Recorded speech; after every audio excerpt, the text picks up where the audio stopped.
हरे कृष्णा। भगवत गीता के 7वें अध्याय के 14वें श्लोक में भगवान श्री कृष्ण कहते हैं, दैवी एषा गुणमयी मम माया दुरत्यया मामेव ये प्रपद्यन्ते मायामेतां तरन्ति ते। अर्थात प्रकृति के 3 गुणों वाली मेरी दैवी शक्ति को पार कर पाना कठिन है, किंतु जो मेरे शरणागत हो जाते हैं वे सरलता से इसे पार कर जाते हैं। पतित पावन भगवान श्री जगन्नाथ, बलदेव और सुभद्रा जी के नाम, रूप, गुण और लीलाओं को समझ पाना अत्यंत कठिन है। उसे तो केवल आप जैसे शरणागत भक्त ही समझ पाते हैं, और उतनी ही मधुर है उनके धाम की महिमा। जी हाँ, तो चलिए आज हम आपको लेकर चलते हैं पुरुषोत्तम क्षेत्र श्री जगन्नाथपुरी धाम की मानसिक यात्रा पर, जहाँ हम आपसे पूरी धाम के विषय में 7 ऐसे तथ्य साझा करेंगे जो आपने शायद ही सुने होंगे। लेकिन उससे पहले अगर आप भगवान जगन्नाथ जी के ऐसी ही कथाओं और तथ्यों को सुनना चाहते हैं तो नीचे दिए गए बटन द्वारा हमारे चैनल को सब्सक्राइब ज़रूर कीजिए, जिससे कि हमारा भी उत्साह बढ़ेगा और आपका भी लाभ होगा। तो चलिए अब हम अपने काल यंत्र की सवारी करते हैं और सीधे उतरते हैं एक ऐसी पवित्र भूमि पर जो आज भी अनेक दिव्य रहस्यों और आध्यात्मिक चेतना से आप्लावित है। और ये पवित्र भूमि है पुरुषोत्तम क्षेत्र श्री जगन्नाथपुरी धाम।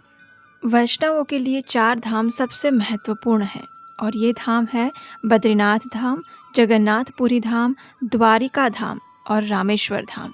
कहा जाता है कि भगवान श्री हरि बद्रीनाथ में स्नान करते हैं, द्वारका में श्रृंगार धारण करते हैं, जगन्नाथपुरी में भोग स्वीकार करते हैं और रामेश्वरम में शयन करते हैं। इसलिए ये चारों धाम की यात्रा मनुष्य को मुक्ति पथ पर अग्रसर करती है। क्या आप जानते हैं जगन्नाथपुरी धाम को अनेक नामों से जाना जाता है, जैसे कि पुरुषोत्तम क्षेत्र, श्री क्षेत्र, नीलाचल धाम, जगन्नाथ धाम, यमनिका तीर्थ, मर्त्य वैकुंठ, नीलगिरी, नीलाद्रि, शंख क्षेत्र, भूस्वर्ग, नरसिंह क्षेत्र इत्यादि। और ये था आपका पहला तथ्य। इसे पुरुषोत्तम क्षेत्र इसलिए कहा जाता है क्योंकि भगवान जगन्नाथ स्वयं पूर्ण पुरुषोत्तम भगवान है, और इस भूमि के प्रति उनके विशेष स्नेह के कारण उन्होंने इसे अपना ही नाम दे दिया, पुरुषोत्तम क्षेत्र। वैसे तो ये भगवान नारायण का धाम है, लेकिन शासन यहाँ लक्ष्मी देवी का चलता है। जी हाँ, आपको याद है ना वो कहानी जब लक्ष्मी जी ने भगवान जगन्नाथ को मंदिर में प्रवेश करने नहीं दिया था। दूसरा तथ्य, संपूर्ण जगन्नाथपुरी धाम का भौगोलिक विस्तार एक शंख के आकार में है। ओडिशा की पवित्र भूमि 4 हिस्सों में विभाजित है, जिसे क्षेत्र कहा जाता है।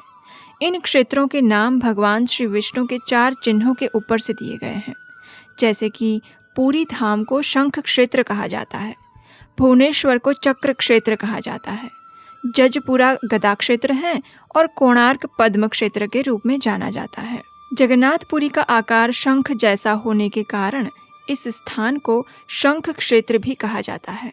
तीसरा, जब राजा इंद्रद्युम्न ने भगवान जगन्नाथ जी के मंदिर का निर्माण कार्य संपन्न करवा दिया, उसके पश्चात उसमें भगवान की स्थापना करने के लिए वे ब्रह्मा जी के पास गए, और उस समय ब्रह्मा जी ने एक यज्ञ किया था। यज्ञ कुंड की अग्नि में से भगवान नरसिंह का विकराल स्वरूप बाहर आया। उनके शीश पर सहस्त्र फण वाले शेषनाग छत्र कर रहे थे, और उनके गोद में लक्ष्मी जी विराजमान थी। भगवान नरसिंह देव के इस विकराल स्वरूप को देखकर राजा इंद्रद्युम्न घबरा गए, इसलिए तुरंत भगवान ने अपना चतुर्भुज रूप धारण कर लिया, और इसी कारण इस भूमि को नरसिंह क्षेत्र भी कहा जाता है। चौथा, पुरुषोत्तम क्षेत्र श्री जगन्नाथपुरी धाम 10 योजन यानी कि 120 किलोमीटर के विस्तार में फैला हुआ है, और उसमें भी भगवान जगन्नाथ जी का मुख्य मंदिर 4 लाख स्क्वायर फीट में विस्तृत है, जिसकी लगभग 45 दीवारें हैं और वे 22 फीट लंबी है। भगवान जगन्नाथ जी के इस मंदिर परिसर में अन्य देवताओं के भी 30 छोटे मंदिर हैं, लेकिन भगवान श्री जगन्नाथ, बलदेव और सुभद्रा जी का मुख्य मंदिर करीब 200 फीट ऊंचा है, और शायद आप नहीं जानते होंगे कि ये आगरा के ताजमहल के बराबर है। पांचवा, भगवान के मुख्य मंदिर के ऊपर एक चक्र स्थापित किया गया है, जो कि अष्ट धातु से निर्मित है, और उसे नील चक्र भी कहा जाता है। यह चक्र भगवान के सुदर्शन चक्र का प्रतीक है। इस चक्र की विशेषता ये है कि जगन्नाथपुरी में आप किसी भी स्थान पर चले जाएं, तब भी आपको ये नील चक्र के दर्शन होंगे और उस समय वे आपकी ही दिशा में देखता हुआ दिखाई पड़ेगा। और इसलिए भक्त दूर से ही चक्र को देखकर दंडवत प्रणाम करते हैं। उसके पश्चात वे भगवान के दर्शन हेतु मंदिर में जाते हैं। छठा, इंद्रद्युम्न महाराज ने भगवान से वरदान मांगा था कि उनके मंदिर में भगवान को दिन के समय में इतने भोग लगे कि भगवान का हाथ कभी सूखा ना रहे। इसी वरदान के अनुसार भगवान जगन्नाथ, बलदेव और सुभद्रा जी को प्रतिदिन प्रचुर मात्रा में भोग लगता है और उसे भक्तों को प्रसाद के रूप में बांटा जाता है। इस महाप्रसाद की विशेषता ये है कि वे कभी भी न तो कम पड़ता है और ना ही बच जाता है। चाहे 2000 लोग आए या 20,000, भगवान के लिए तैयार किया जाने वाला भोग 7 मिट्टी की हांडियों में चूल्हे पर चढ़ाया जाता है और उस समय एक ऐसी घटना घटित होती है जिसे देखकर बड़े बड़े वैज्ञानिक भी सोच में पड़ जाते हैं। और ये घटना ये है कि 7 मिट्टी की हांडी एक के ऊपर दूसरी ऐसे लगाई जाती है और उसमें सबसे ऊपर की हांडी सबसे पहले पक जाती है, जो कि अपने आप में भगवान की एक दिव्य लीला को दर्शाता है। 7वां और अंतिम तथ्य, स्कंद पुराण में उत्कल प्रदेश का वर्णन किया गया है। यह प्रदेश अत्यंत पवित्र और दिव्य माना गया है। इसमें वर्णन आता है कि यह प्रदेश ऋषिकुल्य नदी और महानदी के मध्य में स्थित है और इस प्रदेश में अनेक तीर्थ स्थान हैं एवं यहाँ के लोग अत्यंत धार्मिक और सदाचारी हैं। और आपको जानकर आश्चर्य होगा कि यह उत्कल प्रदेश यानी वर्तमान ओडिशा राज्य, जहाँ पुरुषोत्तम क्षेत्र श्री जगन्नाथपुरी धाम में हमारे साक्षात भगवान श्री जगन्नाथ, बलदेव और सुभद्रा जी विराजमान हैं।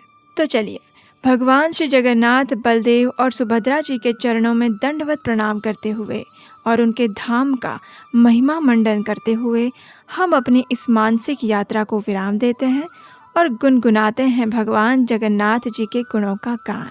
हरे कृष्णा। जयो जयो जगन्नाथ सचिदानंदन त्रिभुवन करे जाय चरण वंदन। वासुदेव घोष बोले करी जोड़ हाथ, वासुदेव घोष बोले करी जोड़ हाथ। जय गौर से कृष्ण से जगन्नाथ, जय गौर से कृष्ण से जगन्नाथ। जय जय जगन्नाथ सचिदानंदन त्रिभुवन करे जार चरण वंदन। त्रिभुवन करे जार चरण वंदन।